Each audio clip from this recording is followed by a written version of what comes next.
اللہ نے تمہیں پیسے دیے ہیں, نئی گاڑی تم نے خریدی ہے, چھوٹے بچے کا جوتا کیوں باندھ دیا آگے تم نے؟ جوتا باندھنے سے اگر یہ ایکسیڈنٹ سے, حادثے سے گاڑی بچ سکتی ہوتی ہے تو پھر پاکستان کے جتنے پی آئی اے کے جہاز ہیں سب پر باندھ دینا چاہیے, سب پہ جوتے لٹکے ہوئے ہوں. عجیب تم نے فلسفہ تراشا. کسی نے جو ہے وہ کالی رنگ کی پٹی باندھ دی نیچے, اس سے اس کو نظر نہیں لگے گی. گھوڑے کے پاؤں کے نیچے جو کھری لگی ہوئی ہوتی ہے, کچھ لوگوں نے اپنے گھروں میں وہ باندھی ہوئی ہوتی ہے کہ اس سے ہمارے گھر کے اندر کوئی مصیبت نہیں آئے گی, کوئی تکلیف نہیں آئے گی. کسی نے ہنڈیا اپنے گھر کے اوپر الٹی رکھی ہوئی ہوتی ہے, یہ ہنڈیا بچا لے گی. اور میاں ہنڈیا کیا بچائے گی تجھے؟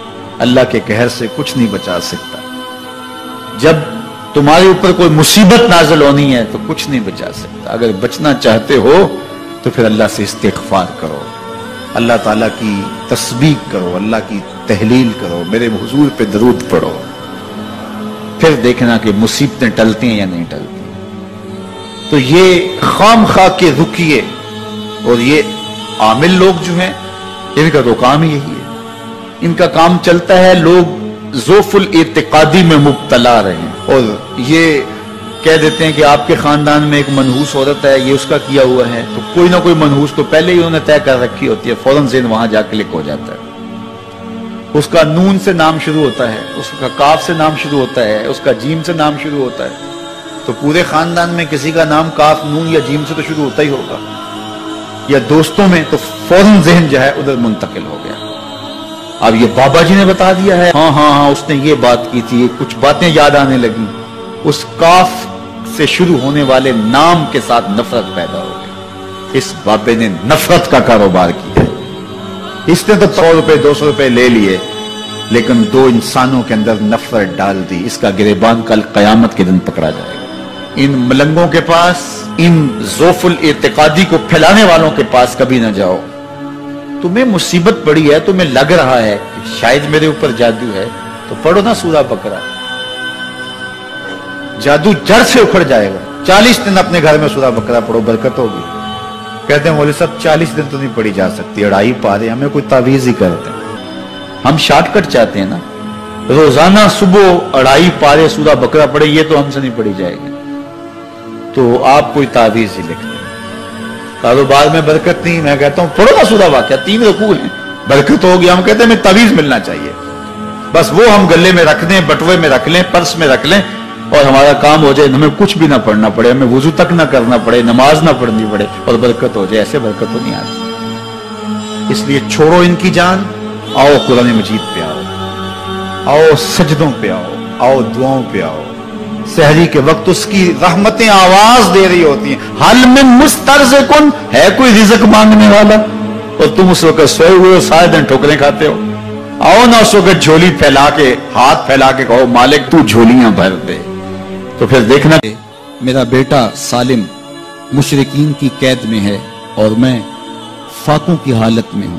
تو فرمایا آل محمد کے پاس ایک سیر جو ہیں, بس اس کے علاوہ ہمارے پاس بھی کھانے کے لیے دنیاوی اسباب نہیں ہیں.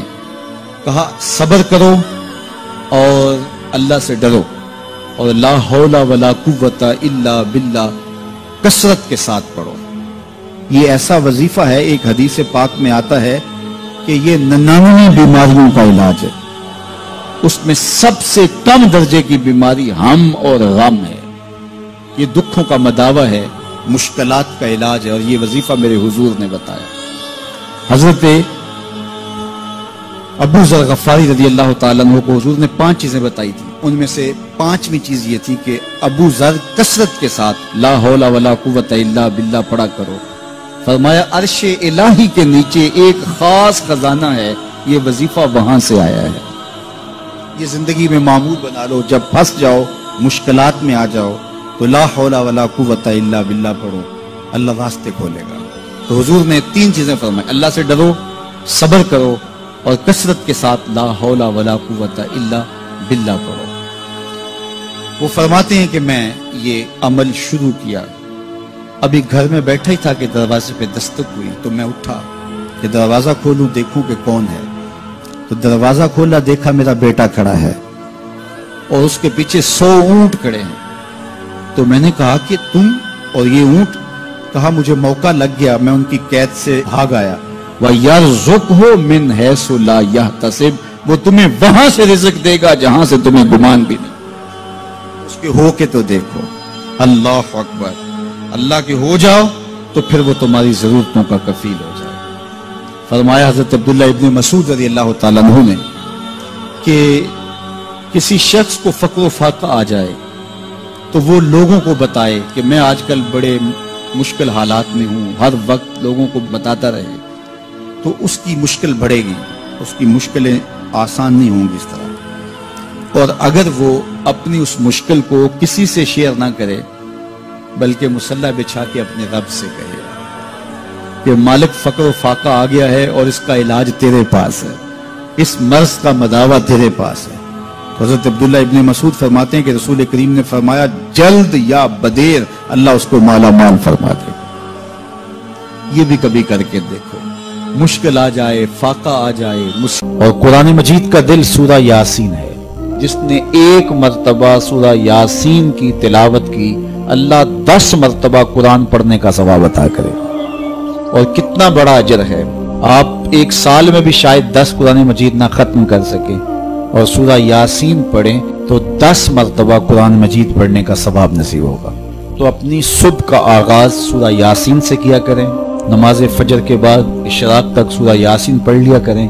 سورہ یاسین اگر آپ پڑھ کے اپنے دن کا آغاز کرتے ہیں، آپ کا سارا دن خیر سے گزرے گا۔ اس دن اگر کاروبار کریں گے تو برکت ہوگی، اس دن بہت ساری بیماریوں سے، آفات و بلیات ارضیہ اور سماویہ سے بچے رہیں گے، لوگوں کے شر سے، حادثات سے محفوظ رہیں گے۔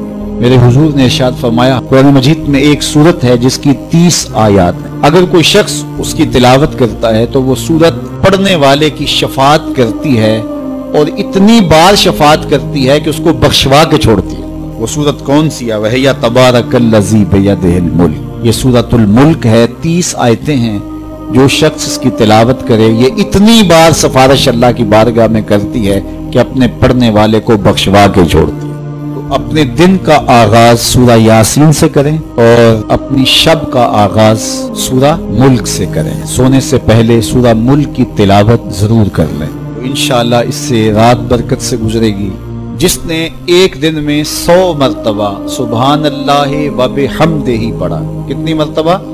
100 مرتبہ کیا پڑھا؟ سبحان اللہ و بحمدہ، فرمایا کہ اس کے گناہ سمندر کی جھاگ کے برابر بھی ہوں تو اللہ معاف فرما دے گا۔ تو یہ اپنے وظائف میں شامل کر لیجئے، سبحان اللہ و بحمدہ۔ اور حدیث بخاری ہے کہ 2 کلمے ایسے ہیں جو اللہ کو محبوب ہیں اور زبان پر مشکل نہیں، زبان پر بڑے آسان ہیں، اور جب میزان پہ رکھے جائیں گے تو پلڑے کو جھکا دیں گے، بڑے بھاری ہیں میزان پہ۔ وہ 2 کلمے یہی ہیں، سبحان اللہ و بحمدہ، سبحان اللہ العظیم۔ تو اگر اس کو 100 مرتبہ روزانہ پڑھے تو سمندر کی جھاگ کے برابر بھی گناہ ہو تو اللہ معاف فرما دیتا ہے۔ اللہ فرماتا ہے ما یفعل اللہ بعذابکم، وہ تمہیں عذاب دے کے کیا کرے گا؟ ذرا لہجہ دیکھیے، ذرا انداز، ما یفعل اللہ بعذابکم، وہ تمہیں عذاب دے کے کیا کرے گا؟ تم اس کی مخلوق ہو، اپنے دستے قدرت سے اس نے تمہیں بنایا ہے، تو وہ تمہیں عذاب دے کے کیا کرے گا؟ اس کی ضرورت نہیں ہے کہ تمہیں عذاب دے، نہ اس کی چاہت ہے کہ تمہیں عذاب دے، کوئی خود چھلانگے لگائے تو اس کی مرضی۔ فرمایا کہ ما یفعل اللہ بعذابکم، وہ تمہیں عذاب دے کے کیا کرے گا؟ ان شکرتم و آمنتم، اگر تم شکر ادا کرو اور ایمان لاؤ تو وہ تو قدردان ہے جو کوئی اس کا شکر کرتا ہے اور جو اس پر ایمان لاتا ہے۔ تو اللہ اس کے لیے عذاب نہیں رکھا، اس کے لیے رحمتیں رکھی ہوئی ہیں۔ تمہیں دست قدرت سے بنایا ہے اور وہ تمہیں خوش دیکھنا چاہتا ہے، تمہیں خوشحال دیکھنا چاہتا ہے، تمہیں سرشار دیکھنا چاہتا ہے، تمہیں نہال دیکھنا چاہتا ہے، تمہاری زندگی کو خوشگوار دیکھنا چاہتا ہے۔ تم نے اپنے آپ کو خود اپنے اعمال کی وجہ سے مصیبتوں میں ڈالا ہے، تو کہا شکر کرنے کی عادت ڈال لو، دیکھنا پھر اللہ تعالیٰ جل شانہ کی رحمتیں تمہارے اوپر کس طرح اترتی ہیں، اس کی نوازشیں تمہارے اوپر کیسے برستی ہیں۔